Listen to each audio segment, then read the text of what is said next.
ముఖ్యంగా ఇక్కడ ఇది ఇంకొక బలమైన స్టార్ కాస్టింగ్ చాలా బాగా చేశారు ఆయన. ముఖ్యంగా బాబీ డియోల్ గారిని అంటే ఈరోజు చూస్తుంటే నాకు అదే అనిపించింది. ఈరోజు మన ప్రెస్ మీట్ కూడా నేను వచ్చాను. అందరూ ఎంత బిజీగా ఉన్నారని కొన్ని రాత్రుల నుంచి నిద్రలేదు.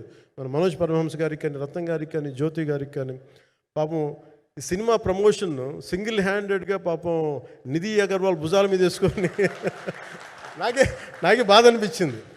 పాపం ఒక అమ్మాయి తన కెరీర్ తను చూసుకోవాల్సిన అమ్మాయి కూర్చోబెట్టి నాకే సిగ్గు అనిపించింది. I have to truly appreciate you. అంటే చాలా పాపం అన్నీ వెళ్తూ ఉంటే నాకు ఇదేంటి సినిమాని అనాథలా వదిలేశారంటే అనిపించింది.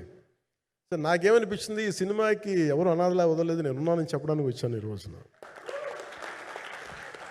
ఎందుకంటే నేను కోట్లాది మంది ప్రజలకి అండగా ఉండేవాడిని, దేశంలో ఉండే సమస్యలకి స్పందించేవాడిని. అలాంటిది తెలుగు సినిమాకి, నా సినిమాలకి మీకు తెలుసు గతంలో ఎన్నిసార్లు ఇబ్బందులు పెట్టారు. అదే మన ప్రభుత్వం అక్కడికి రాగానే వెంటనే సాధారణంగా హృదయ కవాటాలు తెరిచి మరి ఆహ్వానించాం. ఏమి కృతజ్ఞత కూడా ఆశించలేదు.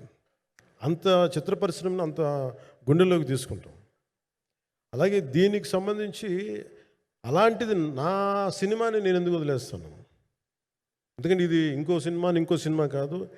ఒక మేకప్ మ్యాన్గా ప్రారంభమయ్యి ఇంకో ప్రొడ్యూసరు, డబ్బులున్న ప్రొడ్యూసరు, పెద్ద జీవితాల నుంచి వచ్చిన ప్రొడ్యూసరే కాదు, చాలా చిన్న స్థాయి ఒక మేకప్ మ్యాన్ స్థాయి నుంచి బాయ్గా స్టార్ట్ అంటే చిన్నప్పటి అసిస్టెంట్గా స్టార్ట్ అయ్యి చాలామంది మన సీనియర్ దర్శకులందరి దగ్గర పనిచేసి అంచెలంచెలుగా ఎదిగి నిర్మాత అయ్యి, దర్శకుడయ్యి, స్క్రీన్ ప్లే రైటర్ అయ్యి, మీరు ఏమన్నానండి ఆయన మౌనంగా ఉంటారు. ఎవరు ఎన్ని ఇబ్బందులు పెట్టినా మౌనంగా ఉంటారు. ఆయన మౌనం ఒకసారి నాకు విపరీత అసహనానికి గురి చేసేస్తుంది. మీరు ఏదైనా మాట్లాడాలంటే ఎవరు ఇబ్బందులు పెట్టి ఏం ఎదురు తిరగరు ఏంటంటే అంటే ఇలా అంటారు, ఏం చేయాలి. ఇంకా ఇలాంటి వ్యక్తికి ఆయన మౌనం నన్ను ఇలా రోడ్ల మీదకి వచ్చి ఇలా మీ దగ్గరికి ముందు నుంచోబెట్టింది. అంటే ఆయన ఏంటంటే చెప్తారు, ఆయన మౌనం అంటే రమణ మహర్షి నుంచి బాగా నేర్చుకున్నట్టున్నారు. మౌనం అన్నిటికీ సమాధానం. సో నాకు మనస్ఫూర్తిగా ఈ స్టార్ కాస్టింగ్ ఒకటి అంటే నా చిత్ర పరిశ్రమ మీద ఎందుకు ఇంత గౌరవం అంటే మనందరం కులాల మీద, మతాల మీద, ప్రాంతాల మీద, భాషల మీద కొట్టుకుంటూ ఉంటాం. But any film industry you take in this world, especially Indian film industry, దీనికి there is no caste discrimination, there is no region discrimination, there is no religion discrimination, nothing. It's purely your creative potentiality, purely your creative ability. నువ్వు చిరంజీవి గారి తమ్ముడు కావచ్చు, చిరంజీవి గారి కొడుకు కావచ్చు, లేదంటే ఇంకొకళ్ళు అబ్బాయి కావచ్చు, మేనల్లుడు కావచ్చు, ఇట్ డజంట్ మ్యాటర్. నీకు టాలెంట్ లేకపోతే నువ్వు నిలబడలేవు, నీకు సత్తా లేకపోతే నువ్వు ఇక్కడ ఉండలేవు. అది నా కొడుకైనా సరే. ఇట్ ఆల్ డిపెండ్స్ నీకు ఎంత టెనాసిటీ ఉంది, ఎంత పర్సీవరెన్స్ ఉంది, ఎంత నిలబెట్టుకోగలవు, ఎంత నిలదొక్కుకోగలవు, ప్రతికూలతలు ఎంత బలంగా నిలబడగలవు. ఒక నిర్మాత సినిమా తీయడం అంటే ఒక యజ్ఞం చేయడం లాంటిది. తిట్లు తినాలి, ఇబ్బందులు పడాలి, అన్నీ పడిన తర్వాత ఫైనల్ డబ్బులు మిగిలితే కూడా తెలియదు.